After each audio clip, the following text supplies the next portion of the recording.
ಎಲ್ರಿಗೂ ನಮಸ್ಕಾರ. ಈಗ ನಾವು KGID ವೆಬ್ಸೈಟಲ್ಲಿ ಎಂಪ್ಲಾಯಿ ಹೇಗೆ ಲೋನಿಗೆ ಅಪ್ಲೈ ಮಾಡ್ತಾರೆ ಅನ್ನೋದನ್ನ ಈ ವಿಡಿಯೋಲಿ ನೋಡೋಣ. ಮೊದಲನೇದಾಗಿ ನಾವು KGID online.karnataka.gov.inಗೆ ಲಾಗಿನ್ ಆಗಬೇಕು. ಲಾಗಿನ್ ಆಗಿ ನಿಮಗೆ ಇಲ್ಲಿ 3 ಟ್ಯಾಬ್ಸ್ ಡಿಸ್ಪ್ಲೇ ಆಗುತ್ತೆ. ಏಜೆನ್ಸಿ ಲಾಗಿನ್, KGID ಲಾಗಿನ್, ಹೊಸ ವಿಮಾದಾರರ ಲಾಗಿನ್. ಸೊ ಎಂಪ್ಲಾಯಿ ಅವರು KGID ಲಾಗಿನ್ ಆಗಿರೋದ್ರಿಂದ ಇಲ್ಲಿ ನಾವು KGID ಲಾಗಿನ್ನ ಸೆಲೆಕ್ಟ್ ಮಾಡ್ಕೋಬೇಕು. ಇಲ್ಲಿ ನಿಮಗೆ ಲ್ಯಾಂಗ್ವೇಜ್ ಕೂಡ ನೀವು ಇಂಗ್ಲಿಷ್ ಬೇಕಾದರೆ ಇಂಗ್ಲಿಷ್ ಸೆಲೆಕ್ಟ್ ಮಾಡ್ಬೋದು, ಕನ್ನಡ ಬೇಕಾದರೆ ಕನ್ನಡ ಸೆಲೆಕ್ಟ್ ಮಾಡ್ಬೋದು. ಇಲ್ಲಿ ಎಂಪ್ಲಾಯಿದು ಫಸ್ಟ್ KGID ನಂಬರ್ ಏನಿದೆ ಆ KGID ನಂಬರ್ನ ಎಂಟರ್ ಮಾಡಬೇಕು. ಎಂಟರ್ ಮಾಡಿದ ಮೇಲೆ ಆಟೋಮೆಟಿಕ್ ಆಗಿ ಮೊಬೈಲ್ ನಂಬರ್ ಫೆಚ್ ಆಗುತ್ತೆ. ಆ ರಿಜಿಸ್ಟರ್ ಆಗಿರೋ ಮೊಬೈಲ್ ನಂಬರಿಗೆ ಒಂದು OTP ಹೋಗುತ್ತೆ. ಅಥೆಂಟಿಕೇಟ್ ಬಟನ್ ಮೇಲೆ ಕ್ಲಿಕ್ ಮಾಡಿದ ಮೇಲೆ ಇಲ್ಲಿ ರಿಜಿಸ್ಟರ್ ಆಗಿದ್ದ ಮೊಬೈಲ್ ನಂಬರ್ಗೆ ಏನು OTP ಹೋಗಿದೆ ಆ OTPನ ಇಲ್ಲಿ ಎಂಟರ್ ಮಾಡಬೇಕು. OTP ಎಂಟರ್ ಮಾಡಿ ಕ್ಯಾಪ್ಚಾ ಏನಿದೆ ಕ್ಯಾಪ್ಚಾ ಎಂಟರ್ ಮಾಡಿ. ಕ್ಯಾಪ್ಚಾ ಎಂಟರ್ ಮಾಡಿದ ಮೇಲೆ ಲಾಗಿನ್ ಬಟನ್ ಮೇಲೆ ಕ್ಲಿಕ್ ಮಾಡಿ. ಇಲ್ಲಿ ಲಾಗಿನ್ ಬಟನ್ ಮೇಲೆ ಕ್ಲಿಕ್ ಮಾಡಿದಾಗ ನಿಮಗೆ ಸೆಲೆಕ್ಟ್ ಯೂಸರ್ ಕ್ಯಾಟಗರಿ ಅಂತ ಬರುತ್ತೆ.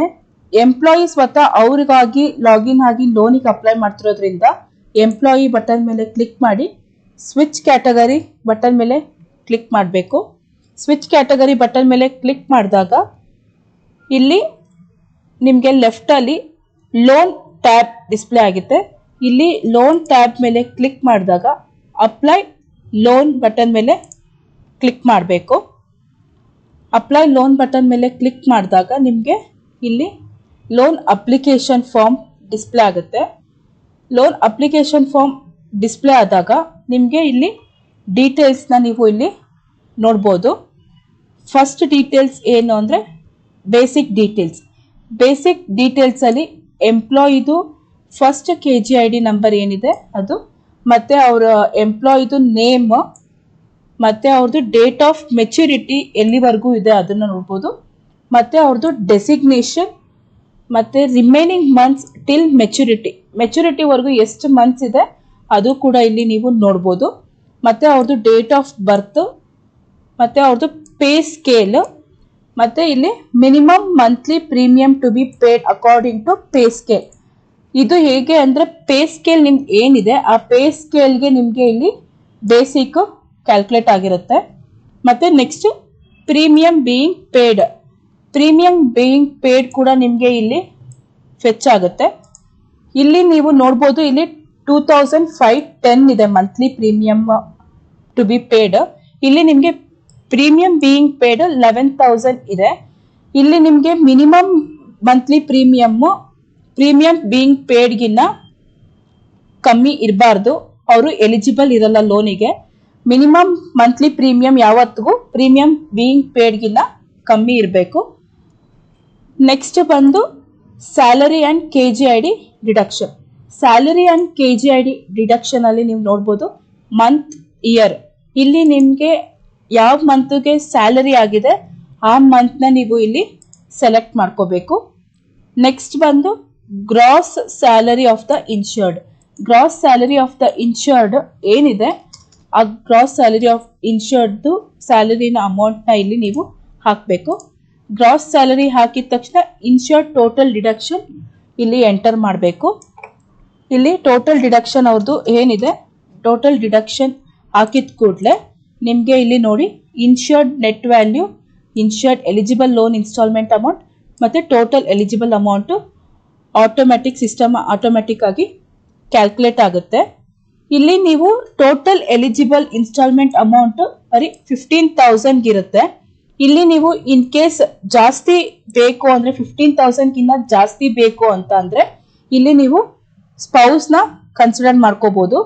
ಸ್ಪೌಸ್ನ ಯಾವಾಗ ಕನ್ಸಿಡರ್ ಮಾಡ್ಕೋಬೇಕು ಅಂದರೆ ಸ್ಪೌಸ್ ಗೌರ್ಮೆಂಟ್ ಎಂಪ್ಲಾಯಿ ಆಗಿರಬೇಕು, ಪ್ಲಸ್ ಅವ್ರ ಒಪ್ಪಿಗೆ ಇರಬೇಕು. ಅವ್ರ ಒಪ್ಪಿಗೆ ಇದ್ದು ಗೌರ್ಮೆಂಟ್ ಎಂಪ್ಲಾಯಿ ಆಗಿದ್ರೆ ಮಾತ್ರ ನೀವು ಇಲ್ಲಿ 15,000ಗಿನ್ನ ಜಾಸ್ತಿಯಾಗಿ ನೀವು ಸೆಲೆಕ್ಟ್ ಮಾಡ್ಕೋಬೋದು. ಇಲ್ಲಿ ನೀವು ಸೆಲೆಕ್ಟ್ ಮಾಡಿ ನೋಡಿ spouse is not government employee ಅಂತ ನಿಮಗೆ ಇಲ್ಲಿ ಡಿಸ್ಪ್ಲೇ ಆಗುತ್ತೆ. ನೆಕ್ಸ್ಟ್ ಅವಾಗ ಅವರು 15,000ಗಿನ್ನ ಜಾಸ್ತಿಗೆ ಎಲಿಜಿಬಲ್ ಇರೋದಿಲ್ಲ. ಮತ್ತೆ ಟೇಕ್ ಹೋಮ್ ಸ್ಯಾಲರಿ ಎಷ್ಟಿದೆ ಅದ್ರಲ್ಲಿ ಅಷ್ಟೇನೆ ನಿಮಗೆ ಇಲ್ಲಿ ಆಟೋಮೆಟಿಕ್ ಆಗಿ ಕ್ಯಾಲ್ಕುಲೇಟ್ ಆಗುತ್ತೆ. ನೆಕ್ಸ್ಟ್ ಬಂದು loan repayment selection. Loan repayment selection ಅವ್ರಿಗೆ ನೆಕ್ಸ್ಟ್ ಇಲ್ಲಿ ನಂಬರ್ ಆಫ್ ರೀಪೇಮೆಂಟ್ ಇನ್ಸ್ಟಾಲ್ಮೆಂಟ್ ಎಷ್ಟಕ್ಕಿದೆ ಎಂಪ್ಲಾಯಿ ಸ್ವತಃ ಅವರೇನೆ ಸೆಲೆಕ್ಟ್ ಮಾಡ್ಬೋದು. ಇಲ್ಲಿ ನೀವು ನೋಡಿ, ಇಲ್ಲಿ ಡ್ರಾಪ್ ಡೌನ್ ಅಲ್ಲಿ select number of principal instalment minimum 10 to maximum 40 ವರೆಗೂ ಅವರು ಇನ್ಸ್ಟಾಲ್ಮೆಂಟ್ಸ್ನ ತಗೋಬಹುದು. ನೆಕ್ಸ್ಟ್ ಬಂದು ಇಲ್ಲಿ ನಾನು 20 ಸೆಲೆಕ್ಟ್ ಮಾಡ್ಕೋತೀನಿ. ಇಲ್ಲಿ next select number of interest repayment instalment ಅಂತ ಇದೆ. ಇಲ್ಲಿ ಕೂಡ ಅವರೇನೆ ಸ್ವತಃ ಎಷ್ಟು ಇಂಟ್ರೆಸ್ಟ್ ಅಲ್ಲಿ ಬೇಕು ಅಂತ ಅವರೇನೆ ಸೆಲೆಕ್ಟ್ ಮಾಡ್ಕೋಬಹುದು. ಇಲ್ಲಿ ನಾನು 4%ನ ಸೆಲೆಕ್ಟ್ ಮಾಡ್ಕೋತೀನಿ. Next eligible loan details form ಅಲ್ಲಿ ಇಲ್ಲಿ ನೀವು ನೋಡ್ಬೋದು, ಡೀಟೇಲ್ಸ್ ಎಲ್ಲ ಫೆಚ್ ಆಗಿರುತ್ತೆ. ಪ್ಲಸ್ ಅವ್ರದ್ದು ಎಷ್ಟು ಪಾಲಿಸೀಸ್ ಇದೆ ಅಷ್ಟು ಪಾಲಿಸೀಸು ನೀವು ಇಲ್ಲಿ ನಿಮಗೆ ಡಿಸ್ಪ್ಲೇ ಆಗುತ್ತೆ. ಇಲ್ಲಿ ಅವ್ರದ್ದು ನೀವು ನೋಡಿ, ಫಸ್ಟ್ ಪಾಲಿಸಿಯಲ್ಲಿ ಅವ್ರದ್ದು ಒಂದು ಆಲ್ರೆಡಿ ಲೋನ್ ಇದೆ. ಇಲ್ಲಿ ಅಲ್ಲಿ ರಿಕ್ವೈರ್ಮೆಂಟ್ ಲೋನ್ ಅಮೌಂಟ್ ಅಲ್ಲಿ ಕಮೆಂಟು ಕೂಡ ಇದೆ, previous loan taken should complete at least 2 years ಅಂತ. ಸೊ ಅವರು ಒಂದು ಲೋನ್ ತಗೊಂಡಿದ್ರೆ ಅದು 2 years ಕಂಪ್ಲೀಟ್ ಆಗಿರಬೇಕು. ಮತ್ತೆ ಅವರು ನೆಕ್ಸ್ಟ್ ರೀಸೆಂಟ್ ಆಗಿ ಒಂದು ಪಾಲಿಸಿ ತಗೊಂಡಿದ್ದಾರೆ, ಆ ಪಾಲಿಸಿಯಲ್ಲಿ ಕೂಡ current policy should complete 3 years to apply for loan. So ಒಂದು ಪಾಲಿಸಿ ಅವರು ತಗೊಂಡಿದ್ದಾರೆ ಅಂದ್ರೆ ಹೊಸ ಪಾಲಿಸಿ, ಅವರು 3 years ವರೆಗೂ ಲೋನ್ ಅಪ್ಲೈ ಮಾಡೋದಕ್ಕಾಗಲ್ಲ. 3 years ನಂತರ ಅವರು ಲೋನ್ ಅಪ್ಲೈ ಮಾಡ್ಬೋದು. ಈಗ ಎಂಪ್ಲಾಯಿ ಯಾವ ಪಾಲಿಸಿ ಮೇಲೆ ಲೋನ್ ತಗೋಬೇಕು ಆ ಪಾಲಿಸಿ ಮೇಲೆ ಇಲ್ಲಿ ಆಕ್ಷನ್ ಬಾಕ್ಸ್ ಮೇಲೆ ಕ್ಲಿಕ್ ಮಾಡಬೇಕು. ಆಕ್ಷನ್ ಬಾಕ್ಸ್ ಮೇಲೆ ಕ್ಲಿಕ್ ಮಾಡಿದಾಗ ಇಲ್ಲಿ ನಿಮಗೆ ಡೈಲಾಗ್ ಬಾಕ್ಸ್ ಆಕ್ಟಿವೇಟ್ ಆಗುತ್ತೆ. ಡೈಲಾಗ್ ಬಾಕ್ಸ್ ಆಕ್ಟಿವೇಟ್ ಆದಾಗ ಎಲಿಜಿಬಲ್ ಲೋನ್ ಅಮೌಂಟ್ ಎಷ್ಟಿದೆ ಇಲ್ಲಿ ನಿಮಗೆ ಡಿಸ್ಪ್ಲೇ ಆಗುತ್ತೆ. ಈ ಎಲಿಜಿಬಲ್ ಲೋನ್ ಅಮೌಂಟ್ ಗಿನ್ನ ಜಾಸ್ತಿ ಅವರು ಲೋನ್ ತಗೊಳ್ಳೋದಿಕ್ಕಾಗೋದಿಲ್ಲ. ಇದಕ್ಕಿಂತ ಈಕ್ವಲ್ ಆಗಿ ಅಥವಾ ಇದಕ್ಕಿಂತ ಕಮ್ಮಿ ಆಗಿ ಅವರು ಇಲ್ಲಿ ಲೋನ್ನ ತಗೋಬಹುದು. ಮತ್ತೆ ಇಲ್ಲಿ ನಾನು ಟೈಪ್ ಮಾಡ್ತೀನಿ, ಅವ್ರದ್ದು 84,000 ಟೈಪ್ ಮಾಡ್ತೀನಿ. 84,000 ಟೈಪ್ ಮಾಡಿದ್ಮೇಲೆ ಮಂತ್ಲಿ ಪ್ರಿನ್ಸಿಪಲ್ ಇಂಟ್ರೆಸ್ಟ್ ಅಮೌಂಟ್ ಏನಿದೆ ಅದು ನಿಮಗೆ ಇಲ್ಲಿ ಶೋ ಆಗುತ್ತೆ. ಮತ್ತೆ ಇಂಟ್ರೆಸ್ಟ್ ಇನ್ಸ್ಟಾಲ್ಮೆಂಟ್ ಅಮೌಂಟ್ ಕೂಡ ಇಲ್ಲಿ ಶೋ ಆಗುತ್ತೆ. ಇಲ್ಲಿ ನೀವು ಇದು ಹೇಗೆ ಕ್ಯಾಲ್ಕುಲೇಟ್ ಆಗುತ್ತೆ ಅಂದ್ರೆ, ನೀವು ಇಲ್ಲಿ ಎಷ್ಟು ಸೆಲೆಕ್ಟ್ ಮಾಡ್ಕೊಂಡಿರ್ತೀರಾ ಪ್ರಿನ್ಸಿಪಲ್ ಇಂಟ್ರೆಸ್ಟ್ ಮತ್ತೆ ಇನ್ಸ್ಟಾಲ್ಮೆಂಟ್ ರೀಪೇಮೆಂಟ್, ನೀವು ಎಷ್ಟು ಎಂಪ್ಲಾಯಿ ಸೆಲೆಕ್ಟ್ ಮಾಡ್ಕೊಂಡಿರ್ತಾರೆ ಅದ್ರ ಬೇಸ್ ಮೇಲೆ ಇದು ಕ್ಯಾಲ್ಕುಲೇಟ್ ಆಗುತ್ತೆ. ಆಮೇಲೆ ಇಲ್ಲಿ ನಿಮ್ಗೆ ಇಂದು ಅಸೈನ್ಮೆಂಟ್ ಫಾರ್ಮ್ ಅಂತ ಇರುತ್ತೆ. ಇಲ್ಲಿ ಅಸೈನ್ಮೆಂಟ್ ಫಾರ್ಮ್ ನ ನೀವು ಏನಕ್ಕೆ ಇಲ್ಲಿ ಕೊಟ್ಟಿದ್ದಾರೆ ಅಂತ ಅಂದ್ರೆ, ಮುಂಚೆ ನೀವು ಬಾಂಡ್ ನ ಸರೆಂಡರ್ ಮಾಡ್ತಾ ಇದ್ರಿ, ಈಗ ಬಾಂಡ್ KGID ಆಫೀಸ್ಗೆ ಸರೆಂಡರ್ ಮಾಡೋ ಅವಶ್ಯಕತೆ ಇರಲ್ಲ. ಜಸ್ಟ್ ಇದನ್ನ ಜನರೇಟ್ ಮಾಡಿ, ಇಲ್ಲಿ ನೋಡಿ ಜನರೇಟ್ ಆಗಿದ್ಮೇಲೆ ಇಲ್ಲಿ ನಿಮ್ಗೆ ಒಂದು ಲಿಂಕ್ ಇರುತ್ತೆ PDF. ಈ ಲಿಂಕ್ ನ ಓಪನ್ ಮಾಡಿ ಜಸ್ಟ್ ಫಾರ್ಮ್ ಬಿ ನ ನೀವು ನೋಡ್ಕೋಬಹುದು ಅಷ್ಟೇನೆ. ನೆಕ್ಸ್ಟ್ ಇಲ್ಲಿ ನಿಮ್ಗೆ deduction and loan disbursement amount ಫಾರ್ಮ್ಗೆ ಇಲ್ಲಿ ನಿಮ್ದು ಪ್ರೆಸೆಂಟ್ ಲೋನ್ ಇನ್ಸ್ಟಾಲ್ಮೆಂಟ್ ಅಮೌಂಟ್ ಏನಿದೆ ಅದು ನಿಮ್ಗೆ ಶೋ ಆಗುತ್ತೆ. ಇಲ್ಲಿ ಅವ್ರದ್ದು 0 ತೋರಿಸ್ತಾ ಇದೆ. ಮತ್ತೆ ಗ್ರಾಸ್ ಅಮೌಂಟ್ ಏನಿದೆ ಅದು ನಿಮ್ಗೆ ಇಲ್ಲಿ ಸಿಸ್ಟಮ್ ಆಟೋಮೆಟಿಕ್ ಆಗಿ ಕ್ಯಾಲ್ಕುಲೇಟ್ ಆಗಿದೆ. ಲೋನ್ ಸ್ಯಾಂಕ್ಷನ್ ಅಮೌಂಟ್ ಇಲ್ಲಿ ನಿಮ್ಗೆ ಡಿಸ್ಪ್ಲೇ ಆಗುತ್ತೆ. ಮತ್ತೆ ಬ್ರಾಂಚ್ ಅಡ್ಜಸ್ಟ್ಮೆಂಟ್ ಎಷ್ಟಿದೆ ಅದು ಕೂಡ ಇಲ್ಲಿ ನಿಮ್ಗೆ ಶೋ ಆಗುತ್ತೆ. ಈ ಬ್ರಾಂಚ್ ಅಡ್ಜಸ್ಟ್ಮೆಂಟ್ ನಿಮ್ದು ಏನೇನು ಡಿಡಕ್ಷನ್ಸ್ ಏನೇನಿರುತ್ತೆ ಅದೆಲ್ಲ ಡಿಡಕ್ಟ್ ಆಗಿ ನಿಮ್ಗೆ ಗ್ರಾಸ್ ಅಮೌಂಟ್ ಏನಿದೆ ಅದು ನಿಮ್ಗೆ ಇಲ್ಲಿ ಶೋ ಆಗುತ್ತೆ. ನೀವು ಬ್ರಾಂಚ್ ಅಡ್ಜಸ್ಟ್ಮೆಂಟ್ ಏನೇನ್ ಹೇಗಿದೆ ಕ್ಯಾಲ್ಕುಲೇಷನ್ ಅನ್ನೋದನ್ನ ನೀವು ಇಲ್ಲಿ ಡೀಟೇಲ್ಸ್ ಮೇಲೆ ಕ್ಲಿಕ್ ಮಾಡಿದಾಗ ನೀವು ಇಲ್ಲಿ ಡೀಟೇಲ್ ಆಗಿ ನೋಡ್ಕೊಬಹುದು. Next bank details. ಮತ್ತೆ ಇಲ್ಲಿ ನೀವು ನೆಟ್ ಅಮೌಂಟ್ ಕೂಡ ನಿಮ್ದು ಎಷ್ಟಿದೆ ಇಲ್ಲಿ ನಿಮ್ಗೆ ಇಲ್ಲಿ ಶೋ ಆಗುತ್ತೆ. ಸೊ ಇದು ಬಂದು ನಿಮ್ದು deduction and loan disbursement amount details ಇಲ್ಲಿ ನಿಮ್ಗೆ ಸಿಸ್ಟಮ್ ಆಟೋಮೆಟಿಕ್ ಆಗಿ ಶೋ ಆಗುತ್ತೆ. ಪ್ಲಸ್ ನೆಟ್ ಅಮೌಂಟ್ ಎಷ್ಟಿದೆ ಅದು ನಿಮ್ಗೆ ಇಲ್ಲಿ ಡಿಸ್ಪ್ಲೇ ಆಗುತ್ತೆ. ನೆಕ್ಸ್ಟ್ ಫಾರ್ಮ್ ಬಂದು ಬ್ಯಾಂಕ್ ಡೀಟೇಲ್ಸ್. ಬ್ಯಾಂಕ್ ಡೀಟೇಲ್ಸ್ ನೀವು ಖಜಾನೆಗೆ ಏನ್ ಕೊಟ್ಟಿರ್ತೀರಾ ಅದೇ ಡೀಟೇಲ್ಸ್ನ ನೀವು ಇಲ್ಲಿ ಕೊಡಬೇಕಾಗತ್ತೆ. ಅದು ಯಾವ್ಯಾವ ಡೀಟೇಲ್ಸು ಅಂದರೆ K2 ರೆಸಿಪೆಂಟ್ ID ನೀವು ಏನಿತ್ತು ಅದನ್ನು ಕೊಡಬೇಕು, ಮತ್ತು ಬ್ಯಾಂಕ್ ಅಕೌಂಟ್ ನಂಬರ್, ಮತ್ತು ಬ್ಯಾಂಕ್ದು IFSC ಕೋಡ್, ನೇಮ್ ಏನಿದೆ ಅದನ್ನು ಹಾಕಬೇಕು. ಇಲ್ಲಿ ನಿಮಗೆ ಮೆಸೇಜ್ ಕೂಡ ನೋಟಿಫಿಕೇಶನ್ ಇಲ್ಲಿ ಹಾಕಿದ್ದಾರೆ, bank details should be has per the recipient master available in K2 ಅಂತ. ಸೊ ನಿಮಗೆ K2 ಅಲ್ಲಿ ಏನ್ ಇದೆ ಮಾಸ್ಟರ್ ಡೇಟಾ ಟೇಬಲ್ ಅದೇ ನಿಮಗೆ ಇಲ್ಲಿ ಹಾಕಬೇಕಾಗತ್ತೆ. ನೆಕ್ಸ್ಟ್ ಬಂದು purpose of lone. So employee ಅವರು ಏನಕ್ಕೋಸ್ಕರ ಅವ್ರು ಲೋನ್ ತಗೋತಾ ಇದ್ದಾರೆ ಅಂತ ಇಲ್ಲಿ ಪರ್ಪಸ್ ಆಫ್ ಲೋನ್ ಅಲ್ಲಿ ಅವರು ಇಲ್ಲಿ ಸೆಲೆಕ್ಟ್ ಮಾಡ್ಬೋದು. ಇಲ್ಲಿ ನಾನು ಎಜುಕೇಶನ್ ಲೋನ್ ಸೆಲೆಕ್ಟ್ ಮಾಡ್ಕೋತೀನಿ. ಎಜುಕೇಶನ್ ಲೋನ್ ಸ್ವಂತ ಎಂಪ್ಲಾಯಿಗೆ ತಗೋತಾ ಇದ್ದಾರಾ ಅಥವಾ ಬೇರೆಯವ್ರಿಗೆ ತಗೋತಾ ಇದ್ದಾರಾ ಅಂತ ಇಲ್ಲಿ ನಿಮಗೆ ಎಸ್ ಆರ್ ನೋ ಅಂತ ಇದೆ.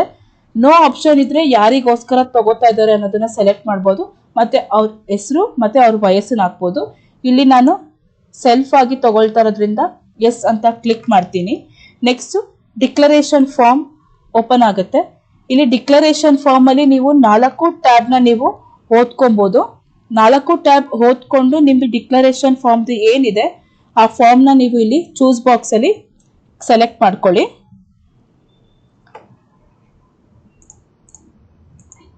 ಇಲ್ಲಿ ನಾನು ಡಿಕ್ಲರೇಷನ್ ಎಲ್ಲ ಕ್ಲಿಕ್ ಮಾಡಿ ಎಲ್ಲ ಡೀಟೇಲ್ಸ್ನು ಒಂದ್ಸತಿ ಕ್ರಾಸ್ ಚೆಕ್ ಮಾಡಿಕೊಂಡು ಆಮೇಲೆ ಡಿಕ್ಲರೇಷನ್ ಎಲ್ಲ ಕ್ಲಿಕ್ ಮಾಡಿದ್ದೀರಾ ಅಂತ ಒಂದ್ಸತಿ ಕ್ರಾಸ್ ಚೆಕ್ ಮಾಡಿಕೊಂಡು ನೆಕ್ಸ್ಟ್ ಪ್ರೊಸೀಜರ್ ಬಂದು e sign and submit. E sign and submit ಅಲ್ಲಿ ನಿಮ್ದು ಆಧಾರ್ ಡೀಟೇಲ್ಸ್ ಬೇಕಾಗುತ್ತೆ, ಆಧಾರ್ ಕಾರ್ಡ್ ನಂಬರ್. ಇವಾಗ ನಾನು e sign and submit button ಮೇಲೆ ನಾನು ಕ್ಲಿಕ್ ಮಾಡ್ತೀನಿ. ಇಲ್ಲಿ ನೀವು ಆಧಾರ್ದು ನಂಬರ್ ಹಾಕಿ ಆಧಾರ್ದಕ್ಕೆ ಅಥೆಂಟಿಕೇಶನ್ಗೆ OTP ಹೋಗುತ್ತೆ. ಆ OTPನ ನೀವು ಇಲ್ಲಿ ಎಂಟರ್ ಮಾಡಬೇಕು. ಇಲ್ಲಿ ನಾನು ಆಧಾರ್ ನಂಬರ್ ಅಲ್ಲಿ ಏನಿದೆ ಆಧಾರ್ ಕಾರ್ಡ್ ಅಲ್ಲಿ ಅದು ನಂಬರ್ ಹಾಕಿದ್ದೀನಿ. ಇಲ್ಲಿ ನನಗೆ ಆಧಾರ್ OTP ಅಂತ ಕ್ಲಿಕ್ ಮಾಡ್ತೀನಿ. ಆಧಾರ್ OTP ಅಂತ ಕ್ಲಿಕ್ ಮಾಡಿದಾಗ ರಿಜಿಸ್ಟರ್ ಆಗಿರೋ ಮೊಬೈಲ್ ನಂಬರ್ಗೆ ಒಂದು OTP ಹೋಗುತ್ತೆ. ಆ OTPನ ಇಲ್ಲಿ ಎಂಟರ್ ಮಾಡಬೇಕು.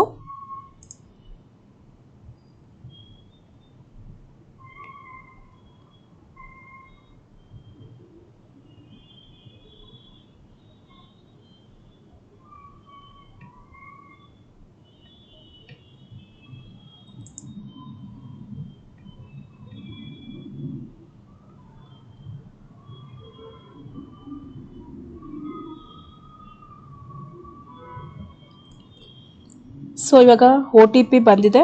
OTPನ ನಾನು ಇಲ್ಲಿ ಎಂಟರ್ ಮಾಡ್ತೀನಿ.